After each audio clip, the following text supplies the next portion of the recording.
eji saa aja onwere simenti dị alụcha mmiri zoo ọwakwa na moto ga anya wee jide gota niile wee wụọ na Taiwan and Dubai. Onye ọbụla hụrụ ozi a tụsara m ya n'ihi na steeti Anambra adịla ka obodo Dubai. Ndewo gị onye ọma na-ege ntị ma na-ekiri ekiri ebe ị nọ ugbu a bụ na sim.ha asịrị FM. Onye gị na ya nọkwa taa bụ 042 Solex, onye akụkọ ụwa. Ngwagere akụkọ nke anyị ji wee bịa taa. Otu nwa afọ steeti Anambra ebeela arịrị nke ukwuu n'ihi ụdị ụzọ adịgboroja nke aka na-achị steeti Anambra bụ gọvanọ Soludo na-arụrụ ndị ya bụ obodo.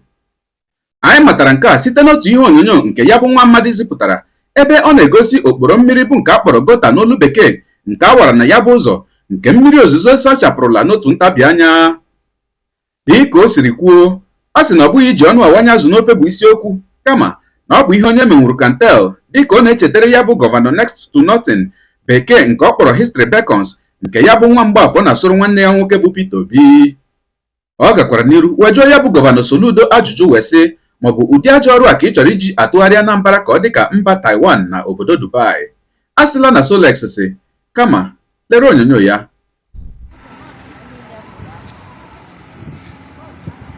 Ndị be anyị na-enu ụzọ prọfesọ Charles Soludo na-alụrụ anyị na Niger Street. Gota ka alụrụ lụsịa mmiri zoo once wee kolapsụ gota niile. Etu a ka Soludo ji wee chọọ ịma Anambra ka ọ bụrụ Taiwan and Dubai. Professor of Economics. Ebe a bụ ụzọ ọ na-alụ na Niger Street. Etu a ka o si wee chọọ mma Anambra ka ọ bụrụ Taiwan and Dubai.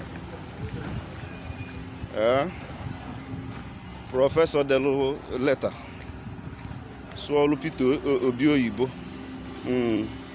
History beckons and I will not keep quiet.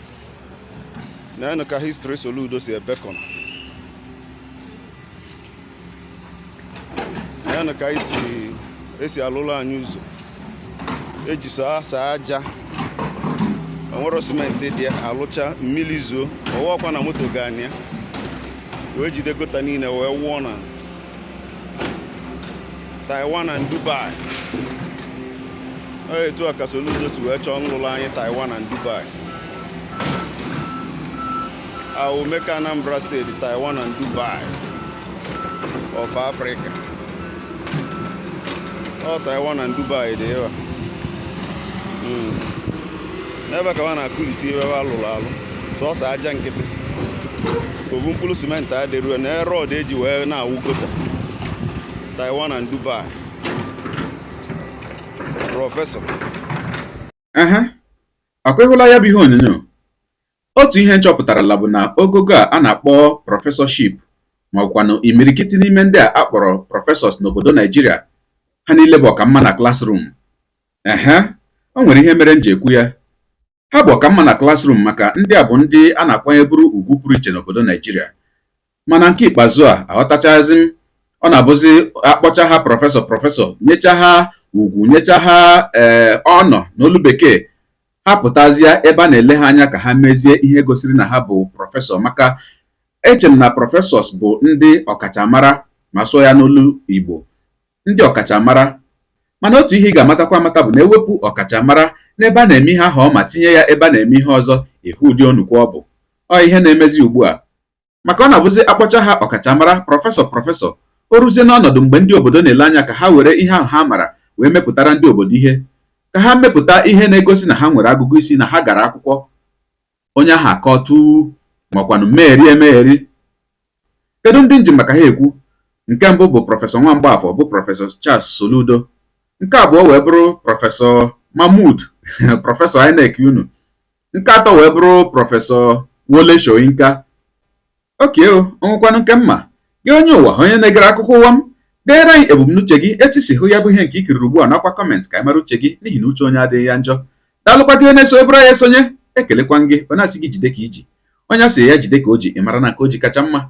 Ekpere m bụ na Chineke nna ga na-anọnyere gị ọpụpụ gị na mbata gị, na-etinyere gị aka n'ihe niile nke ị na-eme. Gee taa bụkwanụ mbụ ị na-ahụ ihe onyonyo anyị, asị gị nnọọ. Onye gị na aka nọkwa bụ 042 Solex, onye akụkọ ụwa n'iru akwụkwọ efere mba ụwa. ya mere ọ bụrụ na ka mmere dị gị mma n'obi nwanne biko ọ bụ na Facebook ọ na Instagram ka na-ahụ ihe onyonyo pịara m follow, ọ bụ na YouTube ka ị na-ekiri ya bụ ihe onyonyo pịara m subscribe ya na mgbịrịgba anya n'akụkụ ka inwe ike na-enweta ihe onyonyo ndị ọzọ m ga na-ewetara gị n'ọdịnihu. Ọ bụ na Twitter ka ị hụrụ ya bụ ihe onyonyo pịara m follow, ọ bụ na TikTok itikiere m follow ma atọ ọkụma. Igbo ndị nwe m, Igbo mụrụ uze m ọzọ, ekelekwa m unu wee na-asị na ọ ga na-adịrị unu niile mma o ise. Ngwanụ tụsawara m ihe onyonyo a na-atụsara m ya bụ ihe onyonyo na-apịrị maka na share button ka onye ọbụla bụ nwa afọ Anambra hụ na obodo Anambra adịla ka obodo Dubai. Ya mara gị mma onye nke m, udo dịrị unu.